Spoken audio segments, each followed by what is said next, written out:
పవన్ కళ్యాణ్ గారి పిఠాపురం నియోజకవర్గంలో నెలన్నర క్రితం ఒక ఎలక్ట్రీషియన్ ఒక ఇంటి పనికి వెళ్లి షార్ట్ సర్క్యూట్ అవడం వల్ల చనిపోయాడు. ఆ గ్రామంలో ఉన్న ఒక పేద దళిత కుటుంబానికి అతనే బ్రెడ్ విన్నర్. అలాంటి వ్యక్తి ప్రాణాలు కోల్పోవడంతో ఆ కుటుంబం గట్టెక్కడానికి ఎంతో కొంత ఆర్థిక వెసులుబాటు కావాలి కాబట్టి వాళ్ళు కాంపెన్సేషన్ అడిగారు. ఇటు పక్కన ఏ ఇంటికైతే అతను పనికి వెళ్ళాడో, ఏ ఇంట్లో అయితే షార్ట్ సర్క్యూట్ జరిగిందో అతను ఒక రైతు, అతని దగ్గర కూడా పెద్దగా డబ్బులు లేవు. కానీ కాంపెన్సేషన్ అమౌంట్ ఇంత ఇస్తామని ఒప్పుకుని ఆ తర్వాత ఇవ్వలేకపోవడంతో గొడవ ఎస్కలేట్ అయిపోయింది. ఇటు పక్కన ఉన్న వ్యక్తి కాపు సామాజిక వర్గానికి సంబంధించిన వ్యక్తి అవడంతో ఒక సింపుల్ కాంపెన్సేషన్ కేసు కాస్త ఒక కాస్ట్ కాన్ఫ్లిక్ట్ కింద మారిపోయింది. జనరల్ గా ఇలాంటి ఇన్సిడెంట్ జరిగినప్పుడు ఏ సీజన్డ్ పొలిటీషియన్ అయినా, ఏ ట్రెడిషనల్ పొలిటీషియన్ అయినా కాస్ట్ కాన్ఫ్లిక్ట్ ని క్యాష్ చేసుకుంటాడు. ఎగ్జాంపుల్ చెప్పాలంటే కోనసీమకి అంబేద్కర్ గారు పేరు పెట్టినప్పుడు కాపులకి దళితులకి మధ్యలో గొడవ అవుతుంటే ఆ ఇష్యూని డీఎస్కలేట్ చేయాల్సింది పోయి అతని రాజకీయ లబ్ధి కోసం ఎలా వాడుకున్నారో మనందరం చూసాం. అలాంటి పిచ్చి వేషాలు వేయకుండా ఈ ఇన్సిడెంట్ లో అసలు గొడవ ఎక్కడ మొదలైంది, రూట్ కాజ్ ఏంటని లోతుగా చూస్తే ఎలక్ట్రీషియన్ పని అనేది ఒక లైఫ్ రిస్క్ తో కూడిన ప్రొఫెషన్. సో ఆబ్వియస్ గా ఒక పనికి వెళ్తున్నప్పుడు షార్ట్ సర్క్యూట్ అయ్యే అవకాశం ఉంటుందని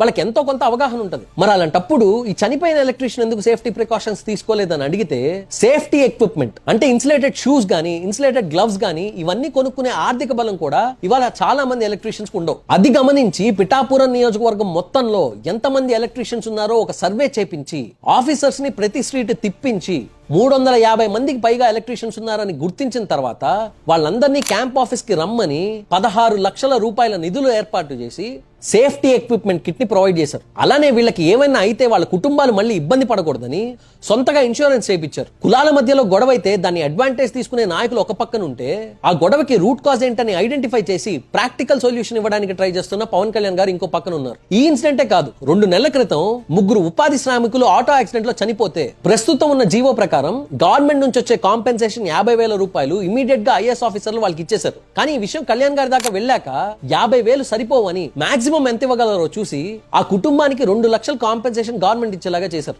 అక్కడితో ఆగకుండా రేపు పొద్దున ఏ ఉపాధి శ్రామికుడికైనా యాక్సిడెంట్ జరిగితే వాళ్ళ కుటుంబాలు ఇబ్బంది పడకూడదని అప్పటికప్పుడు వాళ్ళ డిపార్ట్మెంట్ ని పిలిపించి దాదాపు వారం రోజుల్లో 1 కోటి మందికి పైగా ఇన్సూరెన్స్ చేయించారు. అంటే రేపు పొద్దున ఏమైనా జరిగితే గవర్నమెంట్ ఇచ్చే కాంపెన్సేషన్ 2 లక్షలతో పాటు ఇన్సూరెన్స్ నుంచి వచ్చే 2 లక్షలు మొత్తం కలిపి 4 లక్షలు విక్టిమ్ ఫ్యామిలీకి వెళ్తాయి. ఎవరైనా చనిపోతే కాంపెన్సేషన్ గురించి మాట్లాడే నాయకుల్ని చూసాం. అలా కాకుండా ముందు జాగ్రత్తతో రోజువారీ కష్టార్జితంతో బతికే ఇలాంటి శ్రామికులకి జరగరాందేమన్నా జరిగితే వాళ్ళ కుటుంబాలకి ఫైనాన్షియల్ సెక్యూరిటీ ఉండాలని వాళ్ళ ఇంట్లో మనిషిలాగా ఆలోచించే వ్యక్తిగా కళ్యాణ్ గారు కష్టపడుతున్నారు. He's redefining the essence of governance through his empathy driven leadership.